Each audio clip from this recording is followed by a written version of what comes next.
नमस्कार दोस्तों, आज मैं आपके सामने मुंशी प्रेमचंद की एक और कहानी कफन लेके आई हूँ। तो चलिए शुरू करते हैं। झोपड़े के दरवाजे पर बाप और बेटा दोनों एक बुझे हुए अलाव के सामने चुपचाप बैठे हुए थे और अंदर बेटे की जवान बीवी बुधिया प्रसव वेदना से तड़प रही थी। रह रहकर उसके मुंह से ऐसी दिल दहला देने वाली चीख निकल रही थी कि दोनों बाप बेटे अपने कलेजे थाम लेते थे। जाड़ों की रात थी, सारा गांव अंधकार में लय हो गया था। घीसू अपने बेटे से बोला, मुझे लगता है यह नहीं बचेगी। अरे जरा देख कर तो आ, बेचारी कितनी तड़प रही है। माधव चिढ़कर बोला, मरना ही है तो जल्दी क्यों नहीं मर जाती, देख कर भी क्या करूँगा। यह सुनकर घीसू कहता है, तू तो बड़ा बेदर्द है। साल भर से जिसके साथ सुख चैन से रहा उसी के साथ इतनी बेवफाई। चमारों का कुनबा था और सारे गांव में बदनाम। घीसू एक दिन काम करता तो 3 दिन आराम करता। माधव इतना कामचोर था कि आधे घंटे काम करता तो घंटे भर चिलम पीता। इसी कारण उन्हें कहीं मजदूरी भी नहीं मिलती थी। घर में मुट्ठी भर अनाज मौजूद हो तो उनके लिए काम करने की कसम थी। जब 2-4 फाके हो जाते तो घीसू पेड़ पर चढ़कर लकड़ियां तोड़ लाता और माधव उन्हें बाजार में बेच आता। और जब तक वह पैसे रहते दोनों इधर उधर मारे मारे फिरते। गांव में काम की कमी नहीं थी। किसानों का गांव था। मेहनती आदमी के लिए 50 काम थे। विचित्र जीवन था इनका। घर में मिट्टी के 2 बर्तनों के सिवा इनके पास और कोई संपत्ति नहीं थी। फटे चिथड़ों में अपनी शरीर को ढके हुए जिए जा रहे थे। संसार की चिंताओं से मुक्त, कर्ज से लदे हुए, गालियां भी खाते, मार भी खाते, मगर कोई गम नहीं। दिन इतने कि वसूली की बिल्कुल आशा न रहने पर भी लोग इन्हें कुछ न कुछ कर्ज दे देते थे। मगर मटर आलू की फसल में दूसरों के खेतों से मटर या आलू चुरा कर लाते और उन्हें भूनकर खा लेते। घीसू ने इसी आकाश वृत्ति से 60 साल उम्र काट दी और माधव भी सपूत बेटे की तरह उसके पद चिन्हों पर चल रहा था, बल्कि उसका नाम और भी उजागर कर रहा था। इस वक्त भी दोनों अलाव के सामने बैठकर आलू भून रहे थे। घीसू की पत्नी का तो बहुत पहले निधन हो गया था। माधव का विवाह पिछले साल ही हुआ था। जब से यह औरत आई थी उसने इस खानदान में व्यवस्था की नींव डाली थी और इन दोनों के बेगैरतों को दोजक भरती रहती थी।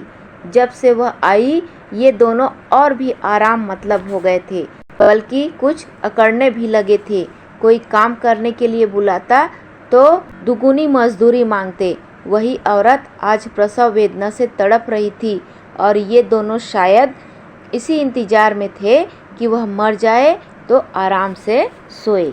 घीसू ने आलू को निकालकर छीलते हुए कहा, अरे जाकर तो देख क्या हालत है उसकी। माधव को डर था कि वह कोठरी में गया तो घीसू आलूओं का बड़ा भाग साफ कर देगा। उसने कहा, मुझे वहां जाने से डर लगता है। घीसू कहता है, किस बात का डर है, मैं तो यहाँ ही हूँ। माधव बोला, तो तुम ही जाकर देख कर आ जाओ ना। घीसू कहता है, जब तेरी माँ मरी थी तो मैं 3 दिन तक उसके पास से हिला तक नहीं, और फिर वह मुझसे शर्माएगी कि नहीं। जिसका कभी मुंह नहीं देखा आज उसका उगड़ा हुआ शरीर कैसे देखूं। उसे तन की सुध भी तो नहीं होगी। मुझे देख लेगी तो खुलकर हाथ पांव पटक भी नहीं सकेगी। माधव कहता है, मैं सोचता हूँ कोई बाल बच्चा हुआ तो उसका क्या होगा। सौंठ गुड़ तेल कुछ भी तो घर में नहीं है। घीसू ने कहा, तू जा तो सही, सब कुछ आ जाएगा। भगवान पर भरोसा रख। जो लोग अभी 1 पैसा नहीं दे रहे हैं वे ही कल बुलाकर रुपए देंगे। मेरे 9 लड़के हुए, घर में कभी कुछ न था, लेकिन भगवान ने किसी न किसी तरह मेरा बेड़ा पार ही लगाया। जिस समाज ने रात दिन मेहनत करने वालों की हालत उनकी हालत से कुछ बहुत अच्छी न थी और किसानों के मुकाबले में वे लोग जो किसानों की दुर्बलताओं से लाभ उठाना जानते थे कहीं ज़्यादा संपन्न थे। वहाँ इस तरह की मनोवृत्ति का पैदा हो जाना कोई अचरज की बात नहीं थी। हम तो कहेंगे घिसू किसानों से कहीं ज़्यादा विचारवान था और किसानों के विचार शून्य समूह में शामिल होने के बदले बैठकबाजों की कुत्सिल मंडली में जा मिला था। हाँ, उसमें यह शक्ति न थी कि बैठकबाजों के नियम और नीति का पालन करता, इसलिए जहाँ उसकी मंडली के और लोग गांव के सरगना और मुखिया बने हुए थे, उस पर सारा गांव उंगली उठाता था।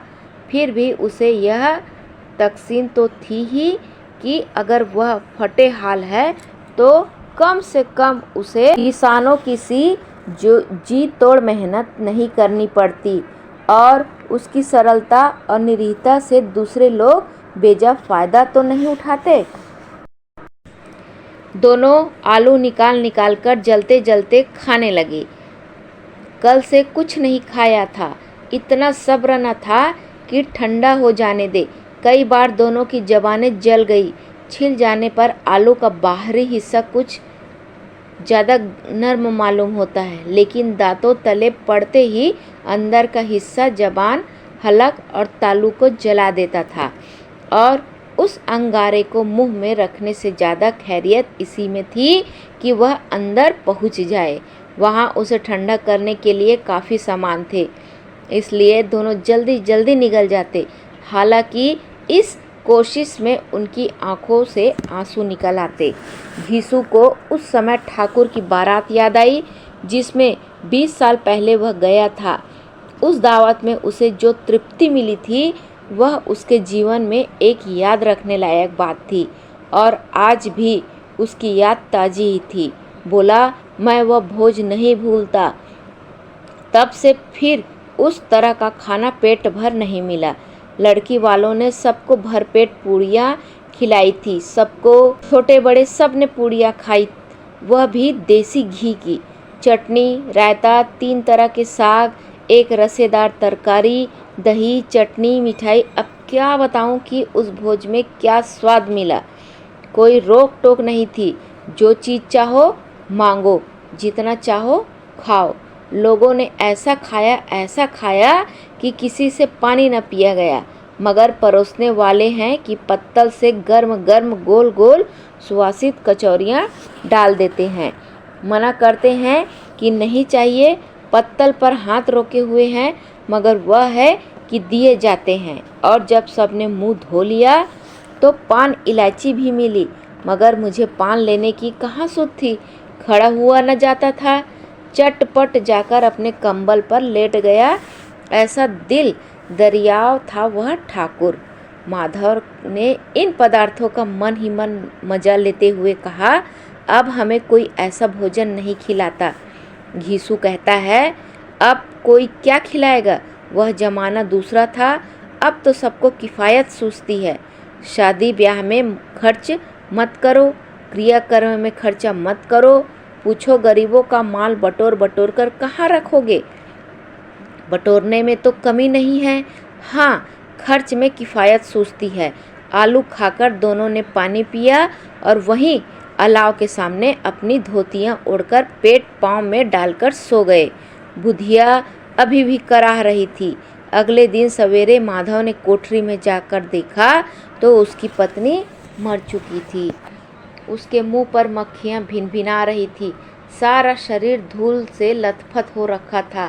पेट का बच्चा भी मर गया था।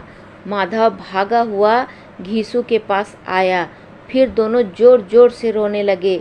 जब पड़ोस वालों ने यह रोना धोना सुना तो दौड़े हुए आए और पुरानी मर्यादा के अनुसार उन अभागों को समझाने लगे, लेकिन ज़्यादा रोने पीटने का अवसर न था। कफन की और लकड़ी की फिक्र करती थी। घर में तो पैसा इस तरह गायब था जैसे चील के घोंसले में मांस। बाप बेटे रोते हुए गांव के जमींदार के पास गए। वह इन दोनों की सूरत से नफरत करते थे। कई बार इन्हें अपने हाथों से पीट चुके थे। चोरी करने के लिए, वादे पर काम पर न जाने के लिए, जमींदार ने पूछा, क्या बात है घिसुआ, रो क्यों रहा है? अब तो तू कहीं दिखाई भी नहीं देता, लगता है इस गांव में रहना नहीं चाहता। घिसू ने रोते हुए बोला, सरकार बड़ी विपत्ति में हूँ। माधव की घरवाली रात को गुजर गई। रात भर तड़पती रही सरकार। हम दोनों उसके सिरहाने में बैठे रहे। दारू दवा जो कुछ हो सका वह सब कुछ किया। मुर्दा वह हमें दगा दे गई। अब कोई एक रोटी देने वाला भी नहीं रहा सरकार। हम तबाह हो गए। अब आपके सिवा कौन उसकी मिट्टी पार लगाएगा? हमारे हाथ में तो जो कुछ था वह तो दवा दारू में उड़ गया। अगर सरकार की दया होगी तो उसकी मिट्टी उठेगी। आपके सिवा मैं किसके द्वार पर जाऊं? जमींदार साहब बहुत दयालु व्यक्ति थे, लेकिन घिसू पर दया करना काले कंबल पर रंग चढ़ाना था। जी में तो आया, कह दे चल दूर हो यहाँ से, वैसे तो बुलाने से भी नहीं आता। आज जब गरज पड़ी तो आकर खुशामद कर रहा है। हरामखोर कहीं का, बदमाश। लेकिन यह क्रोध या दंड का अवसर नहीं था। जी में कुड़ते हुए 2 रुपए निकालकर फेंक दिए, लेकिन सांत्वना का एक शब्द भी मुंह से न निकला। उसकी तरफ ताका तक नहीं, जैसे सिर का बोझ उतारा हो। जब जमींदार साहब ने 2 रुपए दिए तो गांव के बनिए महाजनों को इनकार का साहस कैसे होता। किसी ने 2 आने दिए, किसी ने 4 आने। 1 घंटे में घिसू के पास 5 रुपए की अच्छी रकम जमा हो गई। कहीं से अनाज मिल गया, कहीं से लकड़ी। दोपहर को घिसू और माधव दोनों बाजार से कफन लाने चल दिए। बाजार में पहुंचकर घिसू बोला, लकड़ियां तो उसे जलाने भर को मिल गई, क्यों माधव? माधव बोला, हाँ लकड़ी तो बहुत है, अब कफन भी तो चाहिए। घिसू कहता है, तो चलो कोई हल्का सा कफन ले ले। माधव ने कहा, हाँ और क्या, लाश उठते उठते तो रात हो जाएगी, रात को कफन कौन देखता है? घिसू कहता है, कैसा बुरा रिवाज है कि जीते जी तन ढकने को चिथड़ा भी न था, उसे मरने पर नया कफन चाहिए। माधव कहता है, कफन लाश के साथ जल ही तो जाता है। घिसू कहता है, और क्या रखा रहता है, यही 5 रुपए में पहले मिलते तो कुछ दारू दवा कर लेते। दोनों एक दूसरे के मन की बात ताड़ रहे थे। बाजार में इधर उधर घूमते रहे, कभी इस दुकान गए तो कभी उस दुकान में। तरह तरह के रेशमी और सूती कपड़े देखे, मगर कोई पसंद नहीं आया। यहाँ तक कि शाम हो गई। तब दोनों न जाने किस दैवी प्रेरणा से एक मधुशाला के सामने जा पहुँचे। जैसे किसी पूर्व निश्चय व्यवस्था से अंदर चले गए। वहाँ जरा देर तक दोनों असमंजस में खड़े रहे। फिर घिसू ने गद्दी के सामने जाकर कहा, साहू जी एक बोतल हमें देना। उसके बाद कुछ चखौना आया, तली हुई मछली आई और दोनों बरामदे में बैठकर शांतिपूर्वक पीने लगे। कई कुज्जियाँ ताबड़तोड़ पीने के बाद दोनों सरूर में आ गए। घिसू बोला, कफन लगाने से क्या मिलता, आखिर जल ही तो जाता, कुछ बहू के साथ तो न जाता। माधव आसमान की ओर देखकर बोलता है, मानो देवताओं को अपनी निष्पापता का साक्षी बना रहा हो। दुनिया का दस्तूर है, नहीं लोग बामनों को हजारों रुपए क्यों देते हैं? कौन देखता है परलोक में मिलता है या नहीं? घिसू कहता है, बड़े आदमियों के पास धन है, फूके, हमारे पास फूकने को है ही क्या? माधव कहता है, लेकिन लोगों को क्या जवाब दोगे? लोग पूछेंगे नहीं कफन कहाँ है? घिसू हंसते हुए कहता है, अबे कह देंगे कि रुपए कमर में से खिसक गए, बहुत ढूंढा नहीं मिले। लोगों को विश्वास ना आएगा, लेकिन फिर वही रुपए देंगे। इस अनपेक्षित सौभाग्य पर माधव भी हंसते हुए बोला, बड़ी अच्छी थी बेचारी, मरी तो खूब खिला पिलाकर। आधी बोतल से ज़्यादा उड़ गई। घिसू ने 2 सेर पुड़ियाँ मंगाई, चटनी, अचार, कलेजियाँ। शराब खाने के सामने ही दुकान थी। माधव लपक कर 2 पत्तलों में सारे सामान ले आया। पूरा 1.5 रुपए खर्च हो गया, सिर्फ थोड़े से पैसे बचे रहे। दोनों इस समय शान से बैठे पुड़ियाँ खा रहे थे, जैसे जंगल में कोई शेर अपना शिकार उड़ा रहा हो। न जनाब देही का खौफ था, न बदनामी की फिक्र थी। इन सब भावनाओं को उन्होंने बहुत पहले ही जीत लिया था। घीसू कहता है, हमारी आत्मा प्रसन्न हो रही है तो क्या उसे पुण्य न होगा? माधव ने श्रद्धा से सिर झुकाकर कहा, जरूर होगा प्रभु, तुम अंतर्यामी हो, उसे बैकुंठ ले जाना। हम दोनों हृदय से आशीर्वाद दे रहे हैं। आज जो भोजन हमें मिला वह कभी जिंदगी भर न मिला था। कुछ क्षण के बाद माधव ने एक शंका उसके मन में जागी और कहा, क्यों बापू, हम लोग भी एक न एक दिन तो वहीं जाएंगे ही। घीसू ने माधव के इस सवाल का कोई जवाब न दिया। वह परलोक की बातें सोचकर इस आनंद में बाधा नहीं डालना चाहता था। तब माधव कहता है, अगर वहाँ हम लोगों से पूछे कि तुमने हमें कफन क्यों नहीं दिया तो क्या कहोगे? तो घीसू कहता है, कहेंगे तुम्हारा सिर। माधव कहता है, पूछेगी तो जरूर। घीसू कहता है, तुम्हें कैसे पता कि उसे कफन न मिलेगा? तू मुझे ऐसा गधा समझता है? 60 साल क्या दुनिया में घास खोदता रहा हूँ, उसको कफन मिलेगा और बहुत अच्छा मिलेगा। माधव को विश्वास न आया, बोला, कौन देगा? रुपए तो तुमने चट कर दिए। वह तो मुझसे पूछेगी, उसकी मांग में तो सिंदूर मैंने डाला था। घीसू कहता है, कौन देगा, बताते क्यों नहीं? माधव कहता है, वही लोग देंगे जिन्होंने अब की दिया। हाँ, अब की रुपए हमारे हाथ नहीं आएंगे। जैसे जैसे अंधेरा बढ़ता था और सितारों की चमक तेज होती थी, मधुशाला की रौनक भी बढ़ती जाती थी। कोई गाता था, कोई डींग मारता था, कोई अपने संगी से गले लिपट जाता था। वहाँ के वातावरण में सरूर था, हवा में नशा था।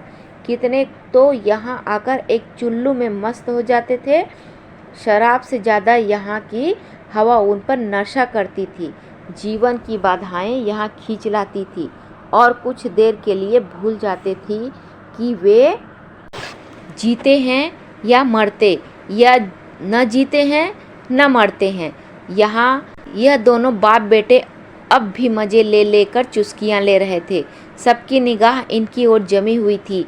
दोनों कितने भाग्यशाली हैं, पूरी बोतल बीच में है।